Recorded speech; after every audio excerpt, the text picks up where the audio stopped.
بسم الله الرحمن الرحیم. الحمد لله رب العالمین والصلاة والسلام علی رسول الله و علی آل الله و لعن الدائم علی اعدائهم اعداء الله ظالمیهم من الاولین والآخرین آمین یا رب العالمین. اللهم صل علی فاطمة و عبیها و بعلها و بنیها و سر المستودع فیها بعدد ما احاط به علمک. عرض سلام و ارادت داریم خدمت بینندگان محترم.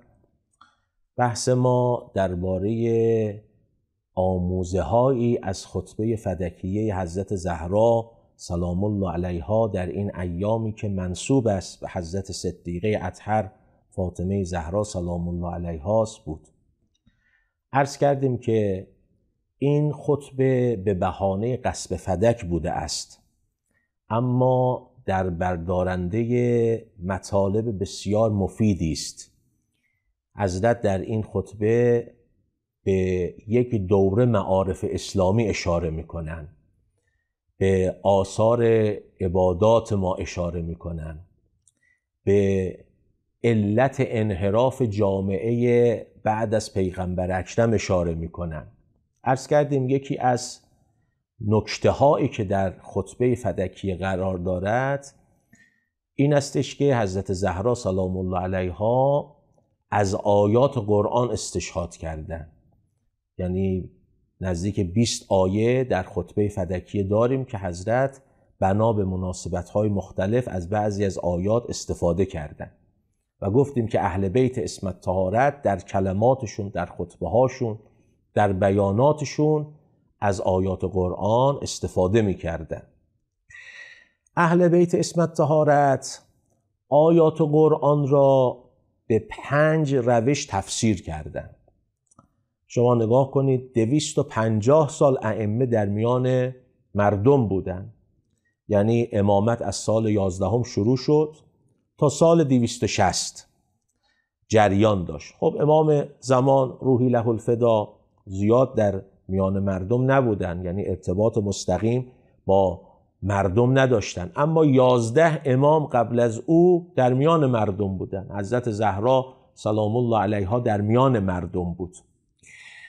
گاهی می اومدن محضر حضرات معصومین و از بزرگواران میخواستن که مثلا آیه‌ای را تفسیر کنن، رفع شبهه‌ای کنن.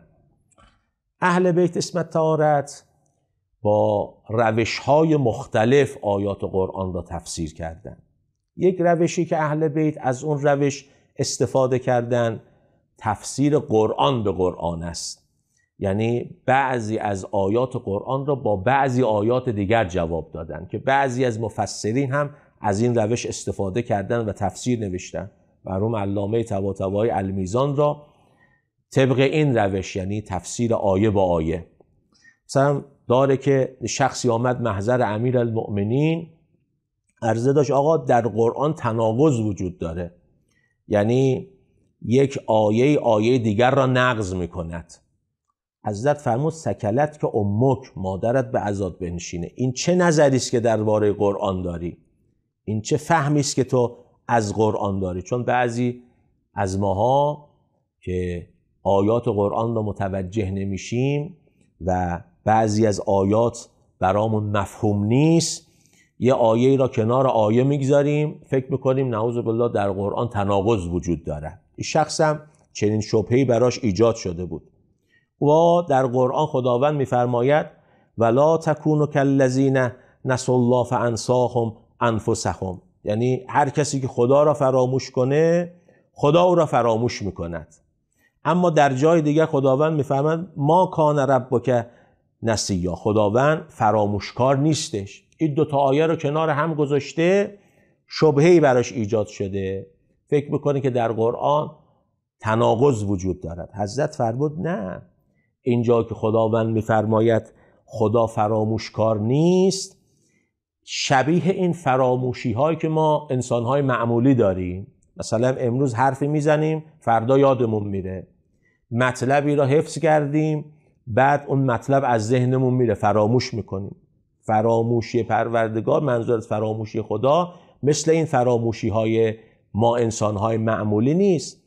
حضرت فرمود منظور از نسیه اینجا یعنی ترکه، یعنی شما اگر خدا را از یاد ببرید خدا هم شما را رها میکنه، سر خود رها میکنه. خدا شما را ترک میکنه، سر خود رها میکنه. یا داره که شخصی آمد محضر امام حسین علیه السلام، عرضه داشت یبن رسول الله معنای از صمد چیه؟ صمد معناش چیه؟ حضرت فرمود خود خداوند دنباله آیه میفرماید لم یلد و لم یولد، یعنی این لم یلد و لم یولد تفسیر کننده همون از صمد است، یعنی یفسر بعضه به بعض. این یک روش تفسیر قرآن است که اهل بیت اسمت طهارت از این روش استفاده کردن، بعضی آیات را با بعضی آیات دیگه. امام حسن علیه السلام و حضرات معصومین، یه شخصی وارد مسجد پیغمبر شد، دید 4 تا حلقه درس هستش. آمد به حلقه اول، از استاد اون حلقه درس سوال کرد که منظر از شاهد و مشهود در قرآن کریم چیه؟ و شاهد و مشهود. او استاد یه فکری کرد، گفت منظور روز جمعه است و روز عرفه است. به دل این شخص سائل نشست. حلقه دوم، حلقه سوم، هر 4 حلقه درس را رفت شبیه همون استاد اول اونا معنا کردن. بعضی گفتن روز عرفه، روز عید قربان، بعضی گفتن روز جمعه، روز عرفه. دید یک آقایی که ابهت و وقار و سیادت و بزرگواری از چهرش مشخصه، یک گوشه مسجد تنها نشسته. سوال کرد این آقا کیه؟ گفتن حسن ابن علی است، فرزند امیرالمؤمنین، فرزند پیغمبر امام حسن علیه السلام. اومد گفت آقا یک شبهه‌ای در ذهن من ایجاد شده. خداوند در قرآن در سوره بروج میفرماید و شاهد و مشهود. منظور از شاهد چیه؟ منظور از مشهود چیه؟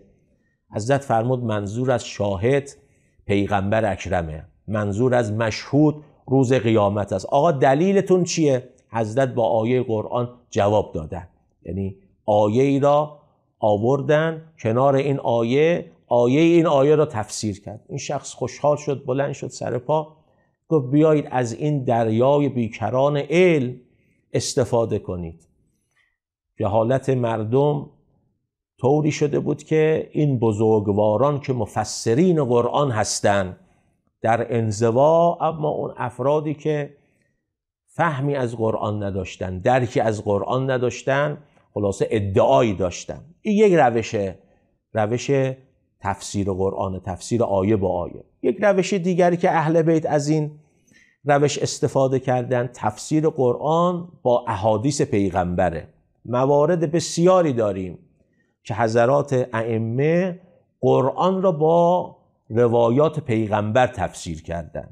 در روایت داره مثلا هم امیرالمؤمنین آیه را میخوان، میفرمود قال علی رسول الله، پیغمبر چنین گفته، پیغمبر چنین تفسیر کرده. مثلا برای نمونه عرض میکنم، یک روز امیرالمؤمنین از پیغمبر سوال کرد که یا رسول الله، آیه شریفه که میفرماد یمحو الله ما یشاء و یثبت و عنده ام الکتاب، تفسیر این آیه شریفه چیه؟ امیرالمؤمنین در محضر پیغمبر دنیای ادب بود. شما نگاه کنید این خطبه های نهج البلاغه که بنابر قول ابن ابی‌الحدید که ما فوق سخن بشر است، خطبات امیرالمؤمنین، و ما دون سخن خالقه، پایین تر از سخن خالق اما ما فوق سخن بشر. این خطبه ها همش بعد از پیغمبر اکرمه، ندارد که در محضر پیغمبر امیرالمؤمنین به مسئله پاسخ گفته باشد، ندارد در محضر پیغمبر خطبه خوانده باشد. اگر پیغمبر اکرم هم سوالی میکرد، امیرالمؤمنین ادب نشان میداد، میفرمود خدا و رسولش آگاه تر هستند. امیرالمؤمنین تفسیر آیه را میداند، اما این ادب امیرالمؤمنین است. یا رسول الله تفسیر این آیه شریفه چیه؟ که خداوند میفرماد یمحو الله ما یشاء و یثبت و عنده ام الکتاب. یکی از آیات مشکل است این آیه. مسئله بدا یک بحث کلامی است مفصل، بنده نمیخوام وارد این بحث بشم. در لوح محفوظ بعضی از مقدرات ما تغییر پیدا میکنه. یک امری جایگزین امر دیگر می شود. مسئله بدا که یک مسئله پیچیده کلامی است که این آیه شریفه درباره این موضوع بداست. یا رسول الله تفسیر این آیه شریفه چیه؟ پیغمبر اکرم فرمود یا علی تفسیری از این آیه برا تو بگم که هم چشمان تو روشن بشه هم چشمان پیروان تو روشن بشه. 3 عمل هست در مقدرات انسان خیلی اثر داره. در مقدرات انسان این 3 عمل خیلی اثر داره. چون ما یک قضای حتمی داریم، یک قضای غیر حتمی داریم. قضای حتمی با اون قسم از قضا میگن که تمام مراحل را طی کرده، به قطعیت رسیده. مثل اجل حتمی، اذا جاء اجلهم لا یستأخرون ساعة ولا یستقدمون. وقتی که اجل حتمی رسید، نه 1 دقیقه زودتر نه 1 دقیقه دیرتر، آنچه که در تقدیر انسان همون میشه، قابل تغییر نیستش. اما بعضی مواقع قضای غیر حتمیه. این قسم از قضا با بعضی از اعمال ما قابل تغییره، مثل دعا کردن، مثل صدقه دادن، مثل نیکی کردن به دیگران. مثلا قرآن میگوید بنا بود که عذاب دردناکی بر قوم حضرت یونس نازل بشه. 33 سال این پیامبر الهی مردم رو به سوی خدا دعوت کرد، اما 2 نفر بهش ایمان آوردن، تکذیبش میکردن، او را ساحر میگفتن، او را کذاب مینامیدن، تا جایی که حضرت یونس دست به نفرین برداشت. یکی از افرادی که به یونس ایمان آورده بود عرضه داشت که این قومی که حتی حاضر نیستن آیات الهی را بشنون، این قوم را نفرین کن. لذا حضرت یونس هم از خدا برای اینها عذاب خواست. وحی آمد یونس بهشون اعلان کن روز اول هوا پر از ابرهای تیره و تار میشه، روز دوم از مشرق بادهای خشک و سوزانی شروع میکنه به وزیدن و روز سوم عذاب الهی نازل میشه و همه اینها یک دفعه از بین میرن. حضرت یونس آمد اعلان کرد، اتمام حجت کرد، بازم تکذیبش کردن. خودش به همراه اون 2 نفری که به یونس ایمان آورده بودن از شهر آمدن بیرون. مردم یواش یواش آثار عذاب را دیدن هوا پر از ابرهای تیره و تار، پشیمان شدن که ما چرا این پیغمبر الهی را اینقدر اذیت کردیم. او به ما گفت عذاب نازل میشه، چه کنیم؟ بزرگان قوم گفتن بریم پیش جناب روبیل. روبیل یک شخص حکیمی بود، پیغمبر زاده بود، یکی از اون افرادی که به حضرت یونس ایمان آورده بود. گفتن بریم روبیل را پیدا کنیم، از او چاره کار بپرسیم. آمدن پیش جناب روبیل، گفتن ما پشیمان هستیم که چرا این پیغمبر الهی را این همه عذابش کردیم، این همه تکذیبش کردیم. آیا راه نجاتی برای ما هست؟ جناب روبیل گفت پیشنهاد میدم به شما همتون با هم، زن و بچه و کوچک و بزرگ و پیر و جوان و حتی حیوانات خودتون رو ببرید به صحرا، ما بین کودکان و مادران فاصله بیندازید، دعا کنید، ناله و تضرع به درگاه پروردگار، بلکه خدا این بلا رو از شما دفع کنه. قرآن میگه بنا بود عذاب دردناکی بر اینها نازل بشه، اما ایمان آوردن، توبه کردن، استغفار کردن، خدا بهشون مهلت داد، خدا این بلا رو ازشون دفع کرد. بعضی از اعمال ما هستش که اون قضاهای غیر حتمی رو تغییر میده. لذا پیغمبر اکرم فرمود 3 عمل هستش که در مقدرات انسان خیلی مؤثره. یمحو الله ما یشاء و یثبت. حضرت امیر این آیه را داره با روایت پیغمبر تفسیر میکنه. فرمود یکیش از صدقه علی وجهها، انسان در راه خدا صدقه بده، در مقدرات انسان خیلی اثر داره، که در روایت داره 72 بلا را از انسان دفع میکنه. یکی از آنها حضرت فرمود مرگهای نابهنگام است، مرگهای ناگهانیه. فرمود دوم عملی که در مقدرات انسان اثر داره بر الوالدین، نیکی به پدر و مادر، خدمت کردن به پدر و مادر که یکی از دستورات قرآنه، دستورات اهل بیته. و اصطناع المعروف. اصطناع المعروف رو اگه بخوایم به طور خلاصه و به طور آسان معنا کنیم، یعنی انسان کار خیر انجام بده، گره گشایی از کار مردم، به درد مردم خوردن، مشکلات مردم رو برطرف کردن. این معنای واصطناع المعروفه. این سه تا عمل در مقدرات انسان خیلی مؤثره که حضرت فرمود یحول الشقاء السعاده و یزید فی العمر. اگر انسان این اعمال رو انجام بده، اگر شقی بود آخر عاقبتش ختم به خیر میشه، سعید میشه. چون داشتیم بعضی از افرادی که اولشون آدم‌های خوبی نبودن اما آخر عاقبت به خیر شدن، در طول تاریخ هم بودن. مثلا هشام ابن حکم اول اعتقاداتش اعتقادات خوبی نبوده، برای پروردگار جسمانیت قائل بوده، جسمیت قائل بوده برای پروردگار. حتی بعضی از روایات هستش که مثلا ایشون رو الفاظ تندی درباره ایشون به کار بردن. مرحوم آیت الله آزمای خویی در المعجم میفرماید در مذمت هشام روایاتی هست، اما جناب هشام آخر عاقبت به خیر شد. یعنی اعمالش باعث شد که آخر عاقبت به خیر بشه، شد از شاگردان امام صادق علیه السلام. هر کسی که میخواست با امام صادق علیه السلام درباره علم کلام بحث کنه، حضرت اجراش میداد به جناب هشام ابن حکم. بعضی از افراد چنین بودن که اولشون شاید آدمای خوبی نبودن اما آخر عاقبت به خیر شدن. بعضی از اعمال اثرش اینه یحول الشقاء السعاده و یزید فی العمر.